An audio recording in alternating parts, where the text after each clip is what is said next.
Kitabu cha Wafalme wa Pili sura ya 7. Kitabu cha Wafalme wa Pili sura ya 7. Tutaanzia mstari wa kwanza na kuendelea. Kitabu cha Wafalme wa Pili sura ile ya 7. Kitabu cha Wafalme wa Pili sura ile ya 7. Mstari wa kwanza tutasoma na kuendelea. Umefika? Neno la Mungu linasema, Elisha akasema, lisikieni neno la Bwana. Bwana asema hivi, kesho panapo usahi, kipimo cha unga mzuri kitauzwa kwa shekeli, na vipimo viwili vya shayiri kwa shekeli, langoni pa Samaria. Basi yule akida ambaye mfalme alikuwa akitegemea mkono wake akamjibu yule mtu wa Mungu akasema, tazama, kama Bwana angefanya madirisha mbinguni, je, jambo hili lingewezekana? Akamwambia, angalia, wewe utaliona kwa macho yako, lakini hautakula. Basi walikuwapo watu 4 wenye ukoma penye lango la mji, wakasemezana, mbona tunakaa hapa hata tufe? Tukisema tutaingia mchini mna njaa, nasi tutakufa humo, nasi tukikaa hapa tutakufa vile vile. Haya, twende tukaliendee jeshi la Washami, wakituhifadhi hai tutaishi, wakituua tutakufa tu. Basi wakaondoka kabla ya mapambazuko ili waende mpaka kituo cha Washami, na walipofika mwanzo wa kipimo cha Washami, kumbe hapana mtu, kwa maana Bwana alikuwa amewasikizisha Washami kishindo cha miendo ya magari na kishindo cha farasi, kama kishindo cha jeshi kubwa. Wakaambiana, tazama, mfalme wa Israeli amewaachili wafalme wa Wahiti na wafalme wa Misri waje wapigane nasi. Kwa hiyo wakaondoka wakakimbia kungali giza bado, wakaziacha hema zao na farasi zao na punda zao na kimo chao vile vile kama kilivyokuwa, wakakimbia wapate kujiponya nafsi zao. Basi wale wenye ukoma walipofika mwisho wa kituo, waliingia katika hema moja, wakala na kunywa, wakachukua fedha na dhahabu na mavazi, wakaenda wakavificha. Wakarudi wakaingia katika hema ya pili, vile vile wakachukua vitu, wakaenda wakavificha. Ndipo wakaambiana, mambo haya tufanyayo si mema. Leo ni siku ya habari njema. Leo ni siku ya habari njema, na sisi tunanyamaza mkingoja hata kutakapopambazuka, madhara yatatupata. Basi twende tukawaambie watu wa nyumba ya mfalme. Basi wakaenda wakawaita mabawao wa mji, wakawaambia, tulifika kituo cha Washami, na tazama, hapana mtu yeyote huko, wala sauti ya mtu, ila farasi wamefungwa na punda wamefungwa, na hema zao kama walivyoziacha. Na mabawao wakaita wakawaambia watu wa nyumba ya mfalme. Mfalme akaondoka usiku, akawaambia watumishi wake, sasa nitawaonyesha ninyi walivyotutenda Washami.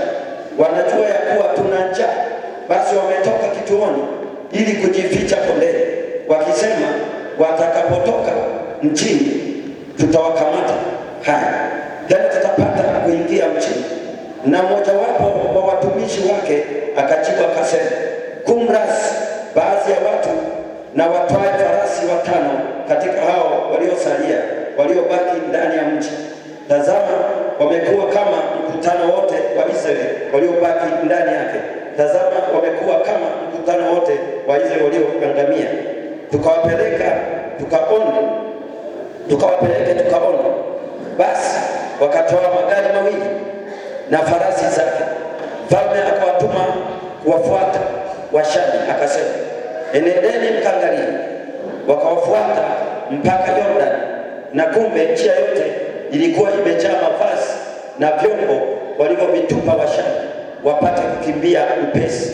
Watu wale waliotumwa wakarudi wakamwambia mfalme. Basi watu wakatoka wakaziteka nyara hema za Washami. Ikawa kipimo cha unga mzuri kikauzwa kwa shekeli, na vipimo viwili vya shayiri kwa shekeli, sawasawa na neno la Bwana. Naye mfalme akamweka yule akida ambaye alitegemea mkono wake awasimamie watu langoni, na watu wakamkanyaga langoni, akafa kama alivyosema yule mtu wa Mungu aliyenena hapo mfalme alipomshukia. Ikatukia kama vile yule mtu wa Mungu alipomwambia mfalme. Vipimo viwili vya shayiri kwa shekeli na kipimo cha unga mzuri kwa shekeli, ndivyo vitakavyokuwa kesho panapo saa hii katika lango la Samaria. Na yule akida akamjibu mtu wa Mungu akasema, sasa tazama, kama Bwana angefanya madirisha mbinguni, je, jambo hili lingewezekana? Akasema, angalia, wewe utaliona kwa macho yako, lakini hutakula. Ikampata vivyo hivyo, kwa kuwa watu wakamkanyaga langoni, akafa. Bwana Yesu asifiwe. Habari hizi zinasimulia habari ya mambo ambayo yalitokea nyakati zile. Maandiko, ukisoma Wafalme wa Pili sura ya 6, maandiko yanasema nyakati zile wana wa Israeli walimwasi Mungu, na walipomwasi Mungu, Mungu akaachilia mazingira ya njaa katikati ya taifa la Israeli. Kukawa na njaa kali, na kama tunavyojua ya kwamba mwenye haki anapokuwa amehasi, ni heri watu waovu waendelee na uovu wao. Ni tofauti na mtu mwenye haki. Mtu mwenye haki anapoasi, ndipo maangamizo makubwa, mambo ya ajabu ambayo kwa yanaachiliwa kwa watu. Na ndio maana maandiko yanasema wakati wale malaika wanaenda kuangamiza Sodoma na Gomora, Ibrahimu alikuwa anawauliza wale watu ya kwamba kama kukiwa na wenye haki 50, maandiko yanasema awakaambiwa kwamba Ibrahimu akaambiwa kwamba kama watakuwepo wenye haki 50, hatutauangamiza mji. Akashuka watu 30, mji hautaangamizwa. Akashuka watu 10, mji hautaangamizwa. Akashuka mpaka watu 5 katika mji mzima wenye watu wengi, anaambiwa hawataangamia. Sikiliza, Mungu huangalia watu wenye haki, na watu wengine pengine wana kwa sababu ya neema ambazo zinapatikana, kwa sababu katikati yao wapo watu wenye haki. Ila huwa ni mbaya pale watu wenye haki nao wanapongona wale watu waovu ya kwamba wanaishi na kufurahia maisha na wanaamua kujiunga nao, ndipo ghadhabu ya Mungu huwa inawaka kama moto. Maandiko yanasema ya kwamba kukawa na njaa kwa sababu walikuwa wamemwasi. Maandiko yanasema alikuwa mwanamke mmoja ambaye alimtunza mtumishi wa Mungu, mwanamke mshana. Biblia inasema ya kwamba Elisha mtumishi wa Mungu alimpata, akamwambia ya kwamba wewe ondoka, kwa sababu kutakuwa na miaka ya njaa, miaka 7. Ondoka ukajihifadhi, ukajiweke hai, kwa sababu Mungu ameniambia ataenda kuachilia njaa. Sikiliza, sote tumeshuhudia Tanzania tumepita katika wakati mgumu, wakati wa uchaguzi, pale ambapo tulimwaga damu, watu wakamwaga damu. Mvua imenyesha vizuri, lakini baada ya kunyesha kumwaga damu, mazingira yakabadilika. Sikiliza, hali yote, mazingira yote, samaki baharini, kote, miti na kila kitu katika mazingira yote yalitengenezwa kwa ajili ya mwanadamu aweze kuishi vizuri, lakini mwanadamu anapokuwa mwasi Mungu, mazingira yanabadilikia, yanakuwa adhabu kwake. Kukawa na njaa, mvua haikunyesha, mazingira yakawa ni magumu kwa sababu wamemwasi Mungu. Maandiko yanasema katika sura ya 6 ya kwamba palikuwepo na njiwa